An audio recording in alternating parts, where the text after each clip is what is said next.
Miigwech.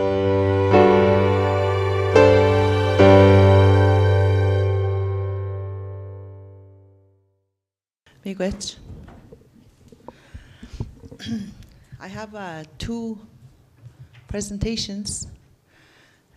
Before I start, I just want to acknowledge our creator and the traditional land of, I'm assuming this is Fort William First Nation, and also our leadership and our various frontline workers that are here at the NOFNEC conference.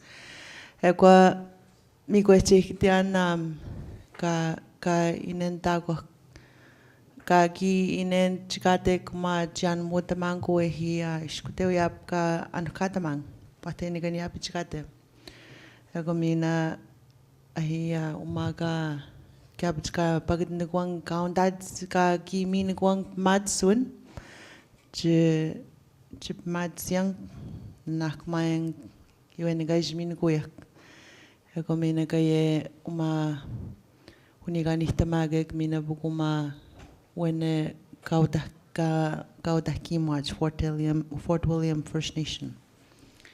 So I just want to say thank you on behalf of Wateniganiap for allowing us to do a presentation to provide a project update on the energy that we're working on. And before I do that, I would like to introduce, they can introduce themselves. As you will hear in my presentation, we've recently signed a partnership agreement with Res Fortis as we mobilize this project. So I'll get Tim to introduce himself and then Juan will do it. Great, thanks, Margaret.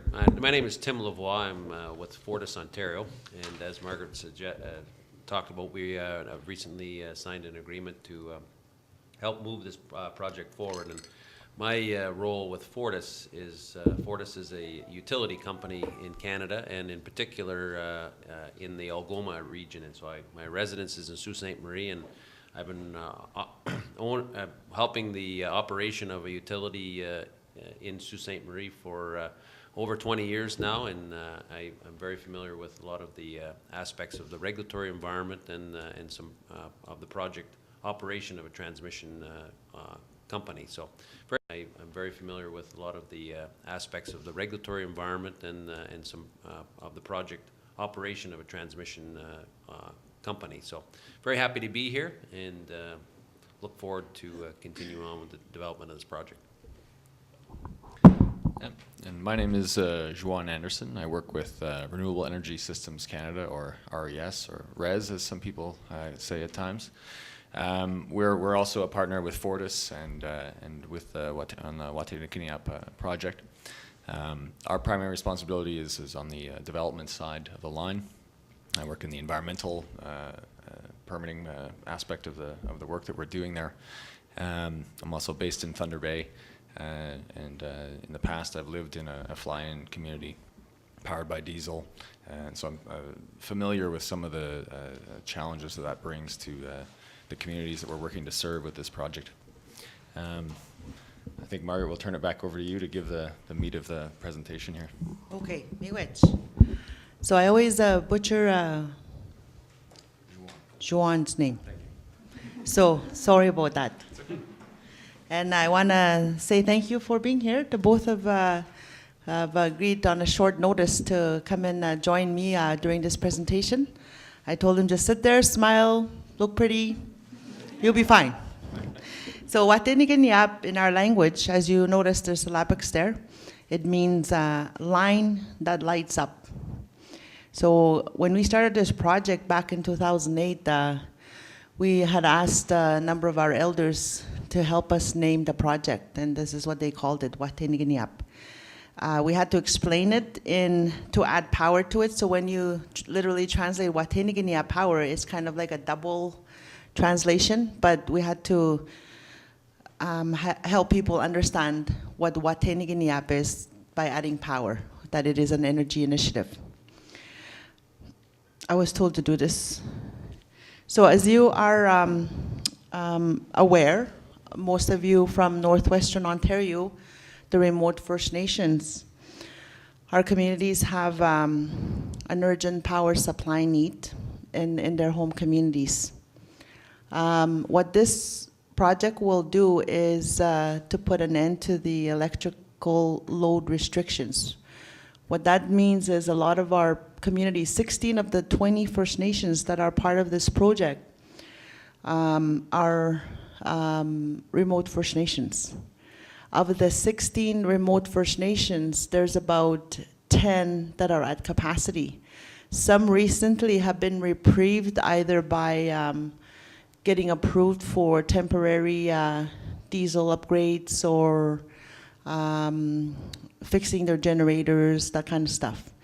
But nevertheless, they're restricted in terms of what they can do in their communities as part of the development with regards to their housing, with regards to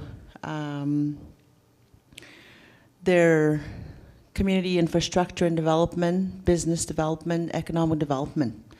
So they're really, I think those of you who are from the community are very familiar with those issues, but those of you who are not in the remote First Nation probably have a difficult time grasping what exactly does that mean.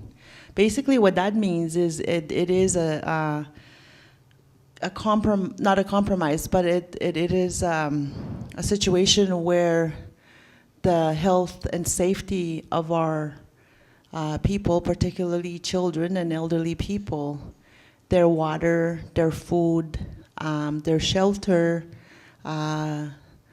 could be compromised because they have no power.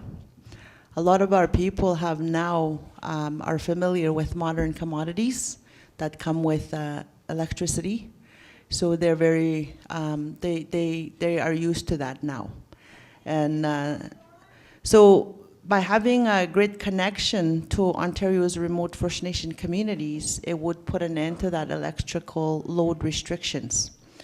Of the 16 First Nations, there are a number of other First Nations who are what they call themselves independent power authorities. Independent power authorities are not regulated, therefore they administer their own energy within the community. And from what we have seen, based on some of the baseline assessments and information we've received, their power to the consumers, which are the people, pay 3 times higher than what is the regulated rate in Ontario. At the same time, if you take a look at the business case that we've done, if we continue with diesel generation, it's going to cost a heck of a lot more if we continue status quo. Whereas if we move into grid connection, there's an estimated savings of $1 billion. The other issue that's always been a concern is the environmental. We transport fuel by winter road. And as you know, the climate changes are starting to impact that. There's some short time frames for communities to transport their fuel by road, therefore causing some environmental concerns because you have to go across the lake, water.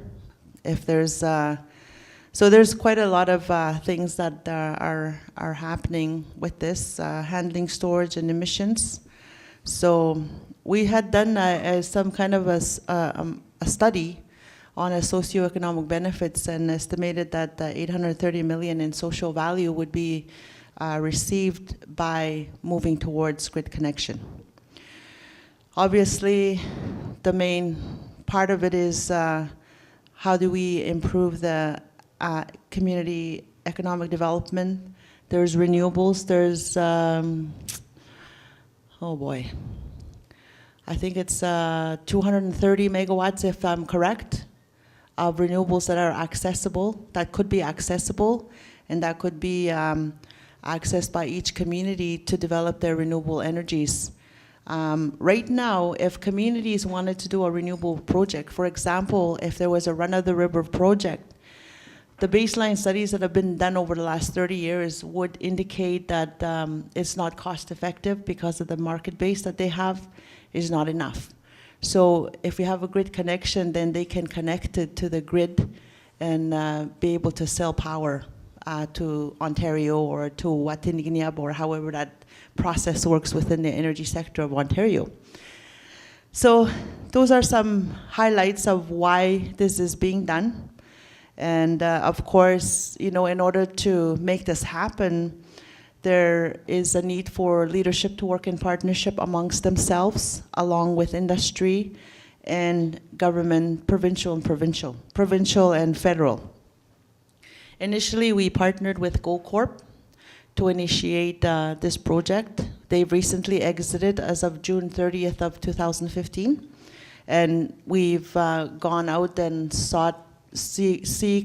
we went to look for a transmission partner who had the ability to build, construct, and had the experience of operating a transmission line. At the same time, we also have to look at the financial aspect of it and the ability to be able to do that. There are several requirements under the Ontario Energy Board where you have to have a wherewithal to be able to be a licensed transmission company. So here they are. They're going to save our world. No. They're going to help us save our world. So one of the other big things that we've done over the years is work with Ontario government. When we started out, there was something called IPSP that was done in Ontario. It was kind of like an energy planning process that Ontario did with the rest of Ontario. And a report came out in 2010 around that time, and we found out the whole north was orange, which meant there was no plan for Northwestern Ontario. So right around that time when Minister Smitherman was there, we had gone to meet him and said, hey, you know, here's a project we're working on. What about the plan for the north? So it took many, many years to try and get the remote connection to be a priority for from Ontario and to be identified in the Ontario long-term energy plan. And that's been done recently through a long-term energy plan that was released in 2013. Thank you. So what is Wataynikaneyap Power Project? It is, I've mentioned a few of them. It's one project that it will go into two phases, and phase one is to reinforce the existing system in Pickle Lake and Red Lake. There's currently a shortage of the current line that's there, the E1C line coming from Ear Falls to Pickle Lake is so old that it does not have the capacity to be able to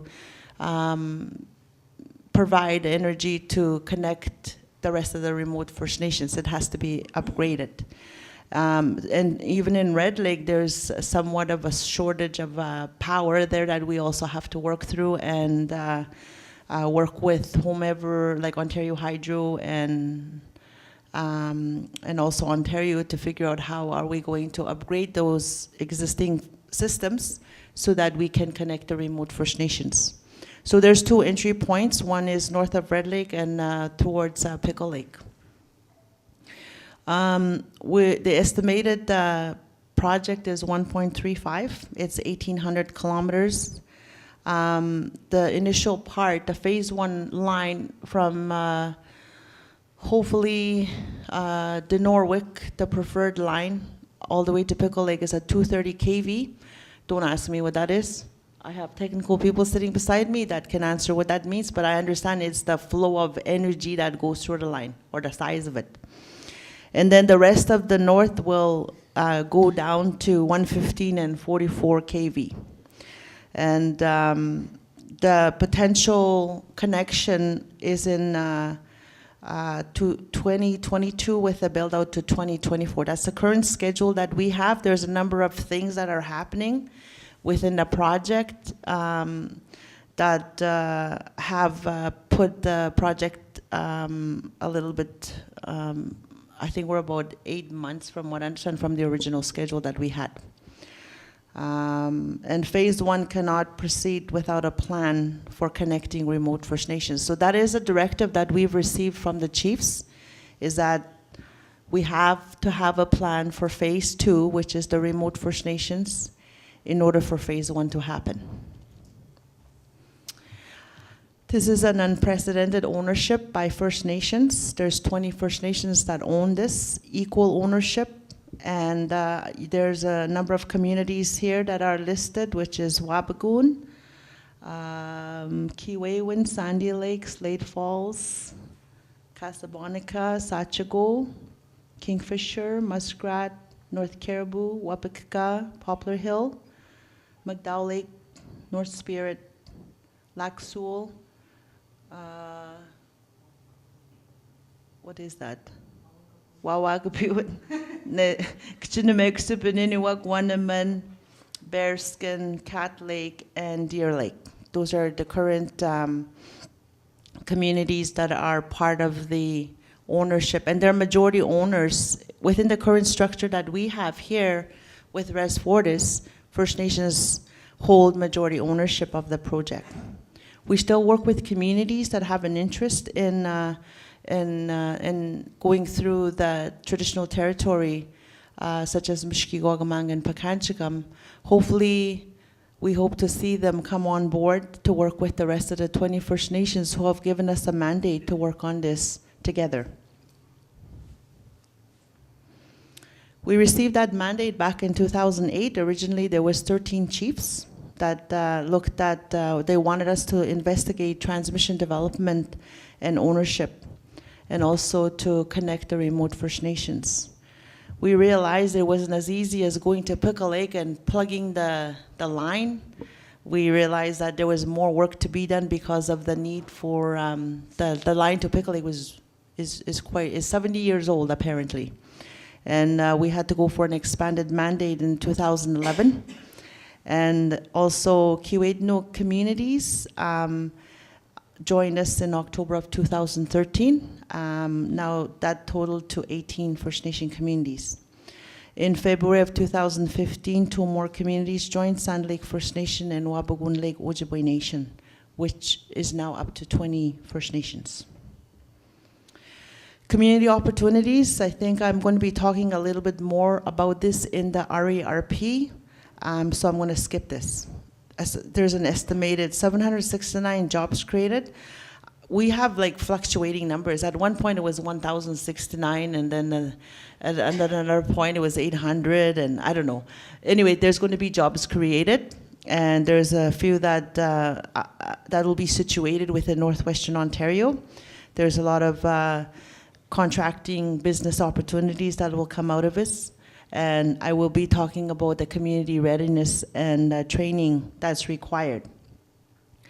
I think the most important thing about this is the opportunities that present themselves from a $1.35 billion project, that First Nations will own, control, and benefit from one of Ontario's biggest projects. And that's the first, I think, in a long time that we would have in Ontario. For a big project such as this, it's very important that from the get-go that First Nations are engaged in the process, that they have ownership, that they feel they have ownership in this project. And it's very important to respect community protocols, principles, autonomy. There's communities that are ready to do this, there's communities that are not ready to do this. So we have to understand that. One of the things that we have as a proponent in First Nation, we understand our people have Aboriginal treaty rights and inherent rights. Our chiefs have directed us that whatever obligations are there with Canada and commitments through treaties, it must remain. As a proponent, we've been delegated a responsibility by Ontario government, but I think any proponent in Ontario gets that, where they're being asked to do due diligence through a duty to consult. We had to be very careful how we approach that issue from the beginning. We had to go back to our leadership and get information from them. How do you want us to approach? We don't want to compromise their political their positions in terms of their relationship through the fiduciary obligations and also through the treaties, and even from the inherent rights perspective. So it's very important to have ground-up community engagement from start to finish, and it's costly.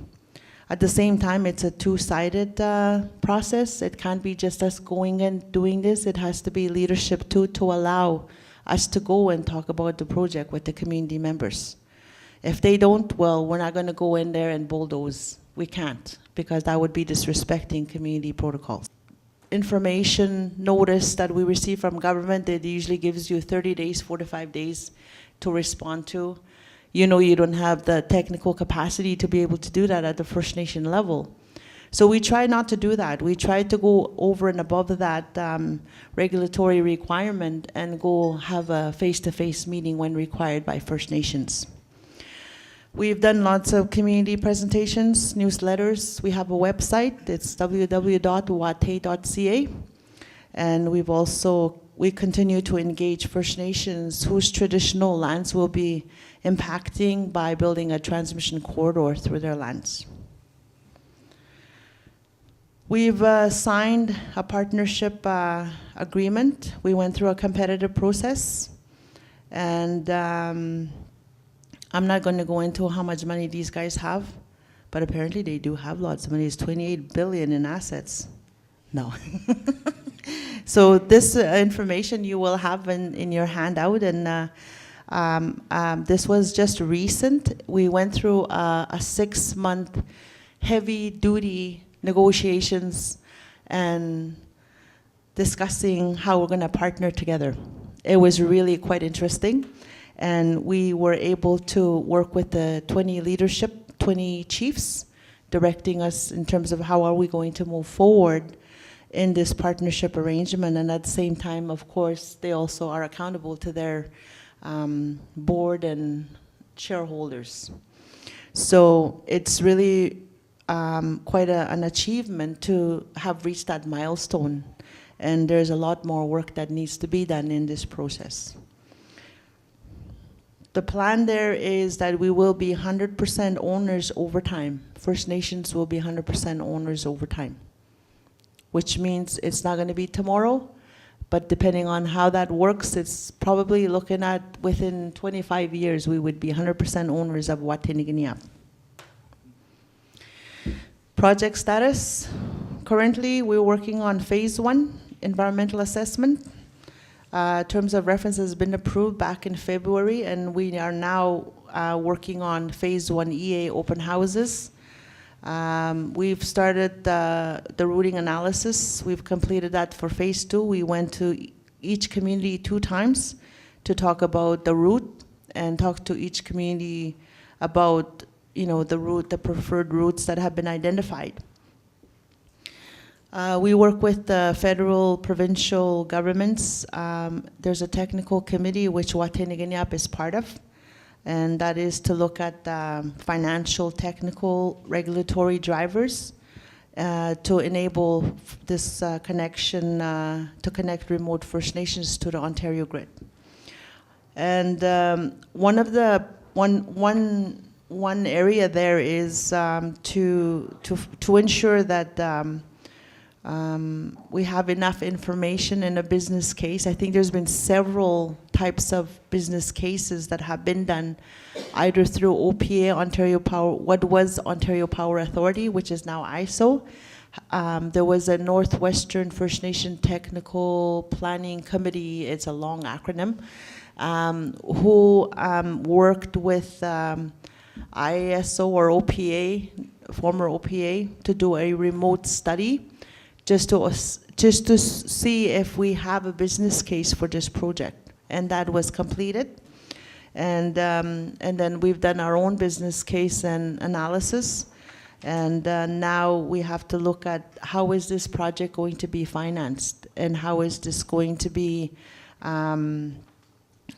improving the social situation in our communities, the socioeconomic opportunities that will be derived from this. One of the things that we're currently also working on is the federal provincial government funding framework that we need to to put in place. Because currently, the government of Canada is spending, I think last estimate I heard was about $90 million annually just to keep the generators going. So the thing is, how do you flip that to help offset some of the cost in building this transmission project? In Ontario, there's a process, it's a very complex process. I'm not going to sit here and try to tell you that I know about it. I'm just going to tell you it's very complex, but there's a rate of return, which through very heavy-duty assessment, I'm going to call it, where you have to go through a process depending how much you are going to be funded through provincial, through the, what is that called? Consumers. The rest of Ontario is paying. Tim can explain that. There's a uniform transmission rate that the province uses to allow transmitters similar to Hydro One or others that, so this project would fit into that framework as well for part of it. In terms of studies, we've been studying this almost to death now. It's a lot of studying, and we've done a financial feasibility study through PricewaterhouseCoopers. We've done a socioeconomic impact analysis, again through PwC. We've done local distribution options through Hashizaki Development Consulting. And part of that distribution options was there was community engagement to talk about how is distribution going to be, what is the plan for it? Because in order for communities to be connected to the transmission grid, they have to be a regulated entity. At the same time, how are we going to move forward to look at distribution? And we have to have that plan in place in order for us to start working on what we call leave to construct process. That takes a bit of time to do. We are also working on, or it's been complete, almost complete, is a backup power option study, because a number of communities have identified they will need backup. And how is that going to happen when we're trying to get away from diesel? We have a regulatory overview. Ontario Energy is a complex sector.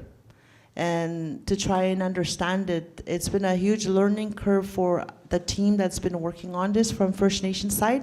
However, we have a good team that's helping us understand the whole process and moving it right along. We have an environmental assessment for phase 1 that's ongoing, and we will be continuing with phase 2 to finalize the eroding study that we will be working on. Currently, we've spent approximately $16 million on pre-development activities. We continue to talk to the First Nations, whose traditional lands will be impacted.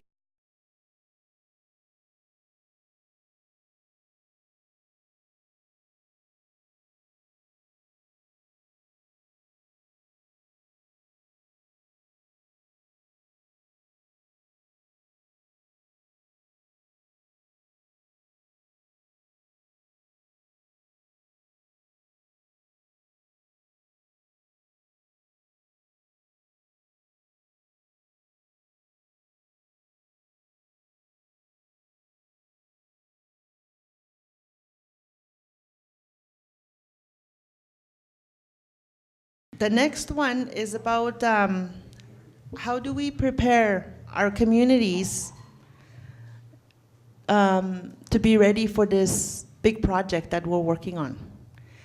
In here, we use the term CCEG. Right now, that term CCEG is kind of in transition, because we are in transition in terms of setting up an actual company. CCEG originally came from the communities that started this project.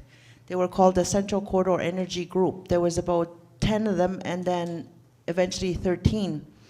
And then they appointed a steering committee. As you know, like with any project, no money comes with it. So they appointed the tribal councils. Initially it was Chibougamau and Wendigo. and then we IFNA joined, and then KO joined. And so part of our role there is to look at community engagement, participation, and capacity building program. More so now, we'll be focusing on this simply because how do we prepare the communities to make sure that they get what they deserve from this project in terms of benefits, in terms of opportunities. I'm just going to go through this very, again, like I said, CCG, just because right now we're not sure how it's going to be called. I will get into that after. I kind of mentioned about the need of to rely on a grid connection because of the diesel situation. And one of the things that's the opportunity that's there is to look at how this project will offer opportunities such as employment, business ventures, and then what sort of labor skills do we have in business entrepreneurship, and what capacities do we have, you know, to ultimately own and operate a major capital infrastructure project. Some of the challenges that we have is, in order for the communities to maximize employment business opportunities, we need to be able to develop that capacity in the community. And so what that means is we need to have extensive communications, engagement, job training, business innovation, mentoring, economic development support, and even business support. There's also current businesses that are already in place that our communities have started some years. How do we enhance those? How do we reinforce that and utilize that existing business that's there? And so our role is to make sure that there is a link to the Wataynikaneyap project in order for meaningful participation and engagement to happen in the development and ownership of this project. The aim of this initiative is to prepare our communities be ready for the transmission line construction. There's 5 stages in the what we call the remote electrification, what is it? Readiness project, RERP. So there's project preparation, and then we hope to have a community baseline study and resources assets inventory. We will be hiring a worker to help us with that, do community needs assessment, gaps analysis on existing human capacity that we have, what businesses we have, what economic opportunities we have, and then developing a readiness plan. And how do we implement and carry out that readiness plan? One of the key elements that we've tried already, or we've done already, is hiring a community assistant worker to carry out this project. So this is where I'm going to explain this FNGP, First Nation Service Organization. The CCEG Tribal Council, that element that I talked about earlier, well, we have to move towards to an actual business entity that will be providing this service and work with the tribal councils, including those who are not associated with the tribal councils, particularly Sandy Lake and Wapagoon, to facilitate the participation, engagement, and assist communities in training, economic development, business readiness, preparations. And I kind of stole this from another chart. Don't tell Patrick Boileau. So some of these are what the top part is. Wataynikaneyap. Wataynikaneyap, when we mention Wataynikaneyap, it's a business right now, Wataynikaneyap General Partnership, that's formed by 51% of First Nation and then 49% between Res Fortis. And out of the Wataynikaneyap, there's tribal councils that have been actively involved in engaging our First Nations in the project and supporting the project. So now, how do we ensure that that continues? because it's very important that our communities continue to stay engaged. We need to continue with communications advisory. At the same time, identify the capacity, what economic and business capacities do we have, and what plans are going to be there to prepare the communities to be ready for this major project. We have a team that's working on this, and I'm just talking about this because nobody else was able to present it, but there's a couple team members. So one is from Shibogama. John Cole is our guy that helps work on this, and then from Wendigo First Nation is Brianne Bunting. Brianne Brunton. She's way over there. Sorry, Brianne. And through IFNA, it's Richard Chakra, and Mary wasn't on it at the beginning. Mary B. Kenny. And also from Kuwait is Fran Seibel.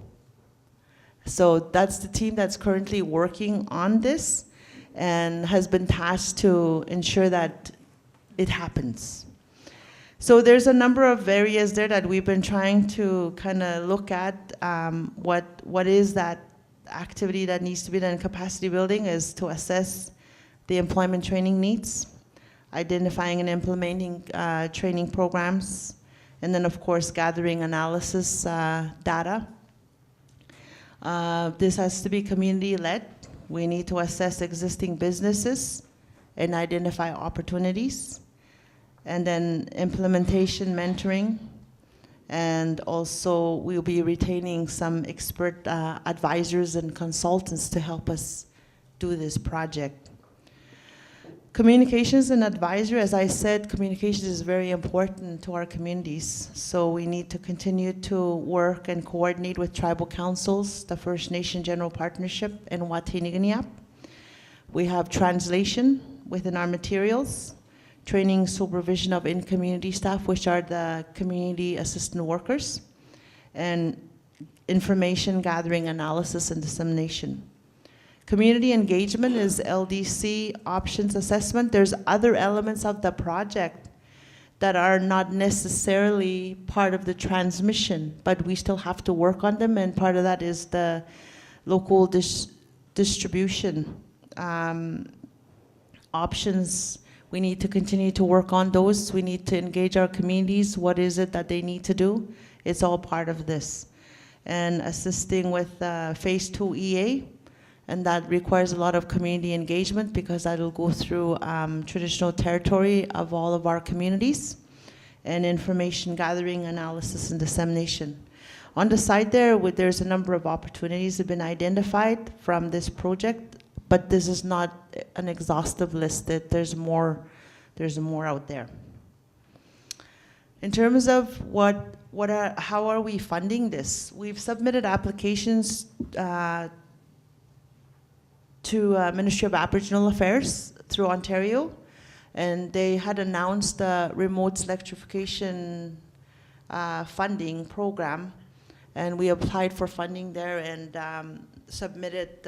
Initially, the whole intent of this was to continue to work together on a major project like this on capacity building, but the criteria got changed through Ministry of Aboriginal Affairs. So it kind of put us on a spiral there a little bit, because what happened was only 3 tribal councils were able to apply for funding the first year, but we did include KI Muskrat, Sandy Lake, and Wabugun hadn't joined at that time yet.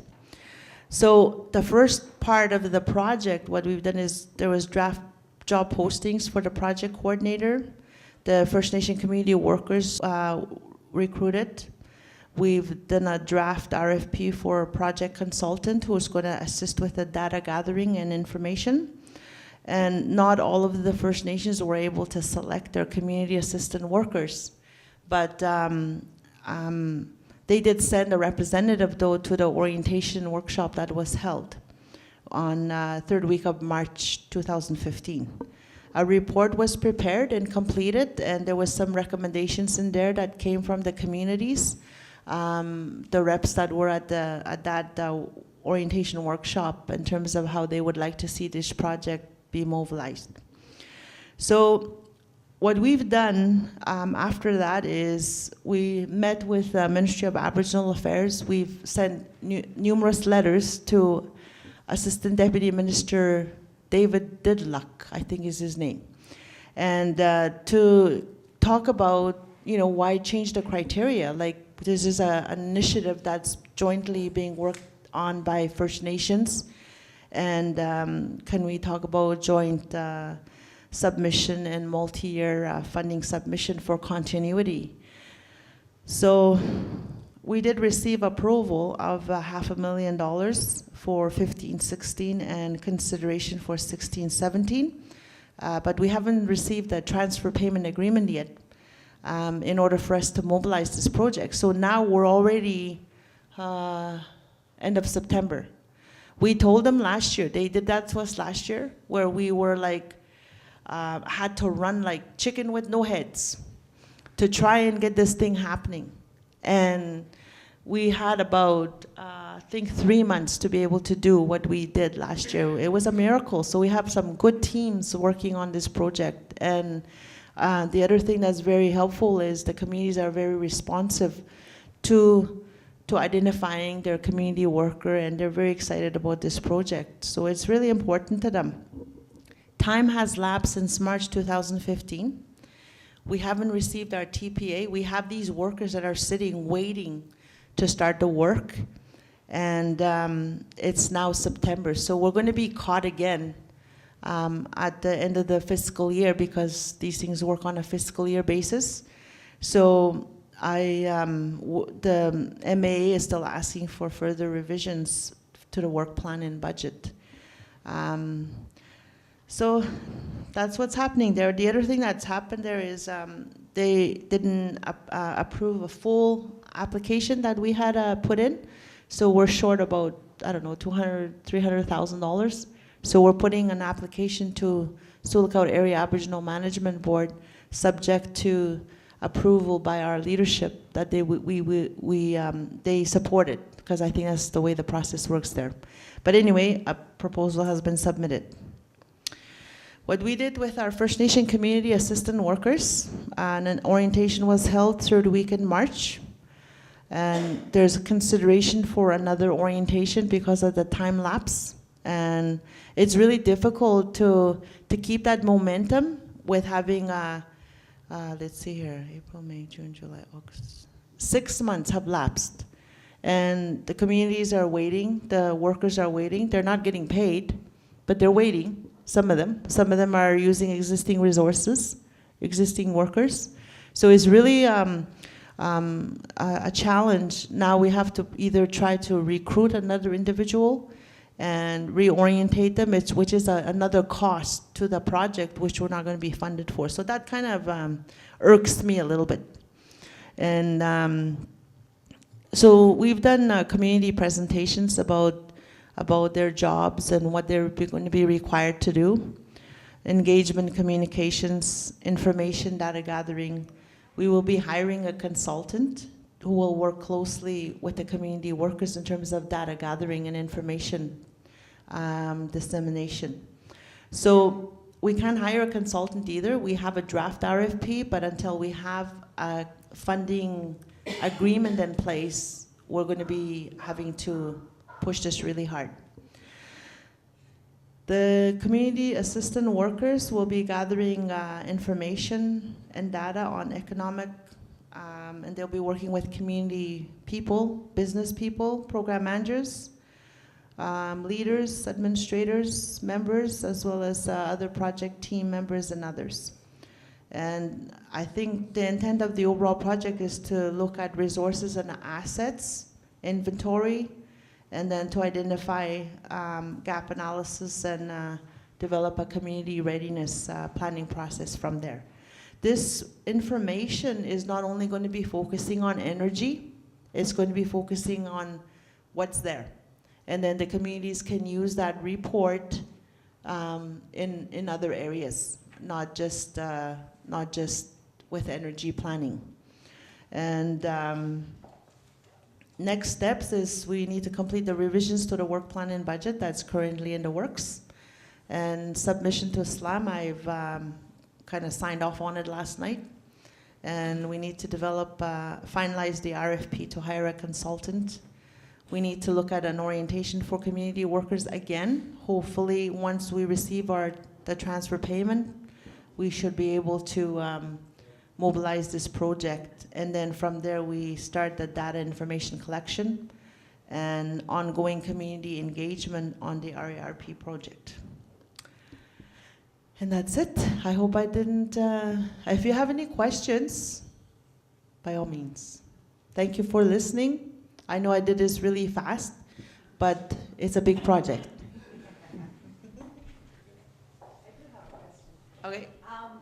For communities that are tiny, like Wawahoon, I was just wondering if we have excess power from, say, the solar panels, is there a mechanism built in already to buy back that power? Like if we're contributing more to the grid than we're utilizing? I guess without understanding exactly any contractual issues with the installation, the power flows will work perfectly, so that there's no issue with that. And in fact, I think as Margaret alluded to in the presentation of the project, some of the benefits of having a power line into these areas is that the available resources that could be tapped, so to speak, and expand the renewable energy generation. Yeah, because during the summer, we create about 4 times as much electricity as we're actually using. I think there's definitely ability to do that. To just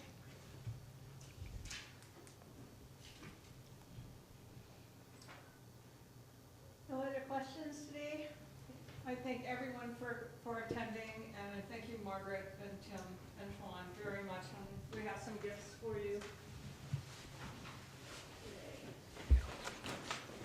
today. Yeah. Thank you, Margaret. Thank you. Thanks, Tim. Yeah. Thanks. Yeah. Yeah. Oh, there's a question. Yeah, I was just hoping you could maybe just expand a bit on the challenges you have within, as you're trying to build the project. You mentioned that you were having issues with MAA transferring money. You mentioned that you had some challenges with the capacity building.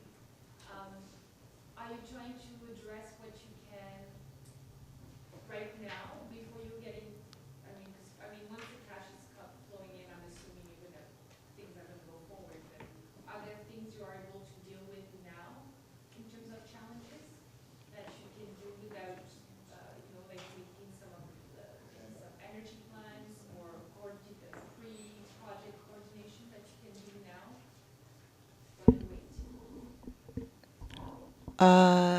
Well, from the Wataynikaneyap project itself, we've been working on this since 2008, so we've been at it for 8 years. So, there's a lot of work we've done already, getting a lot of the studies that are required, the business, and assessing the current situation of each community. I think a lot of our communities, through the tribal councils, we are familiar with their existing situation because we do work closely with our communities in terms of their energy needs. So, but from the government perspective, I think there's always going to be an ongoing work to educate not only the governments, but also to industry in terms of what it is that we are trying to do here.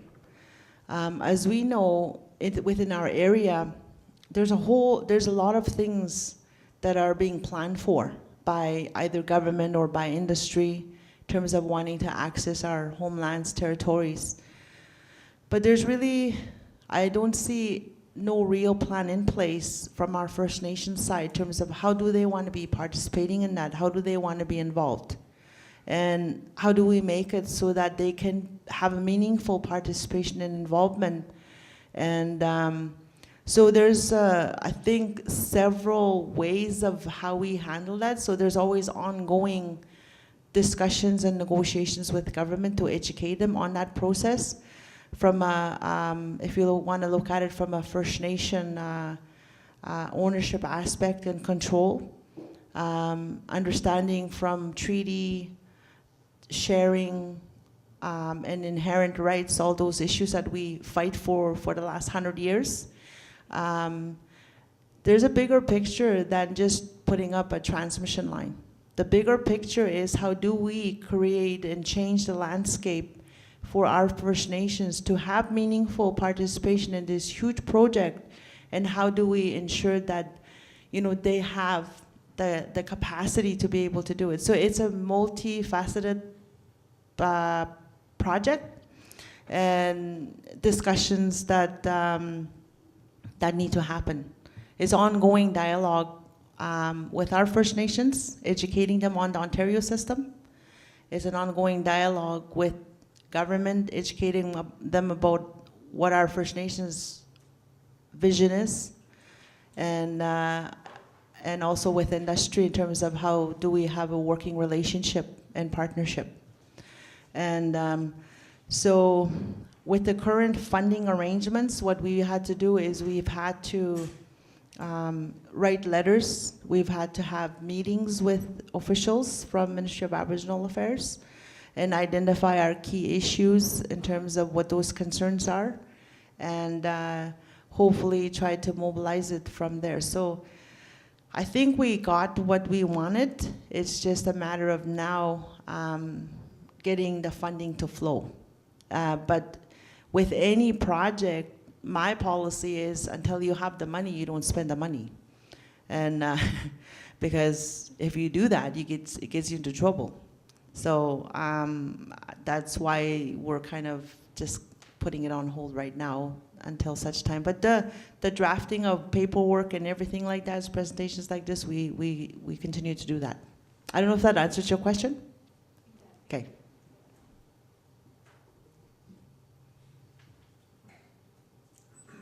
No other questions? Last minute ones? There we go. About that federal election that's coming up, does that mean if there's a change in government, everybody has to be made aware of the issues that you're dealing with? Well, I think we know when it comes to changing the government, usually the bureaucrats, most of them will stay. So what we've done is we've done our legwork and informing the lower level offices in terms of the project.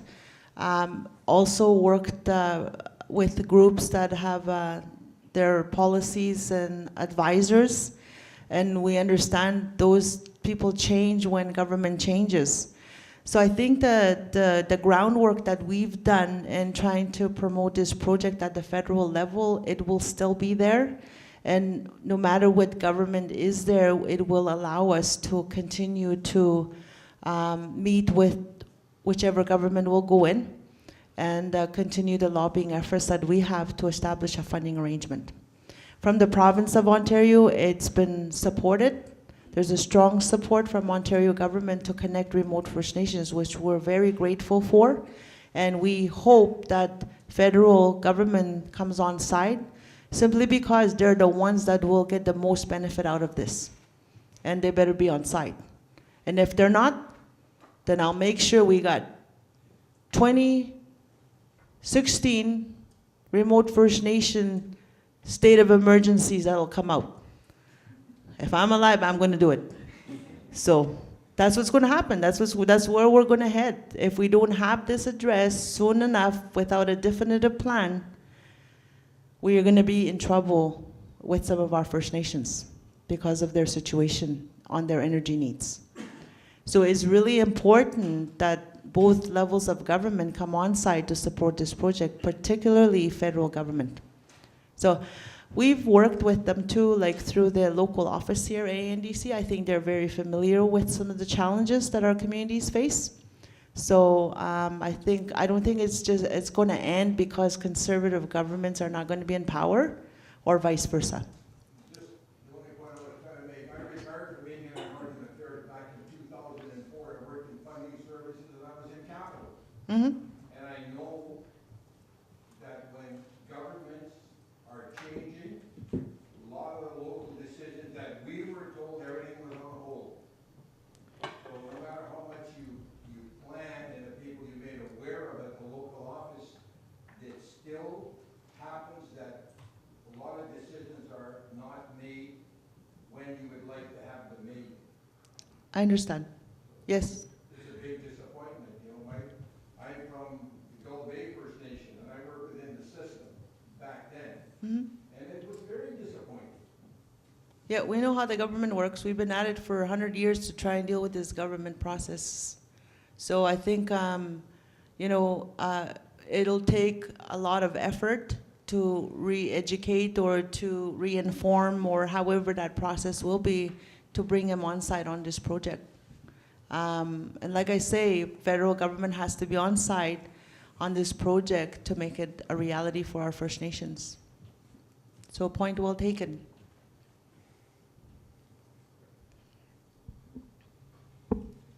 Any last questions? What do you think, Margaret?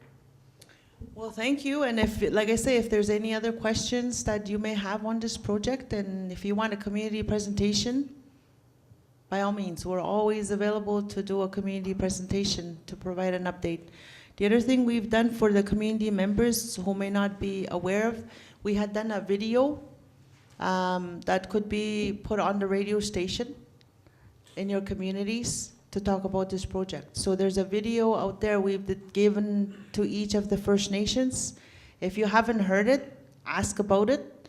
It's in your band offices, the ones that are member communities, the 20 First Nations.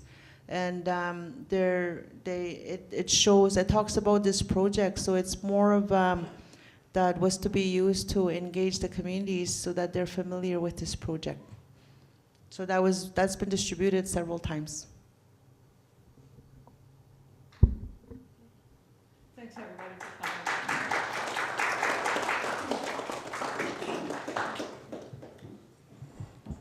And thank you for having me.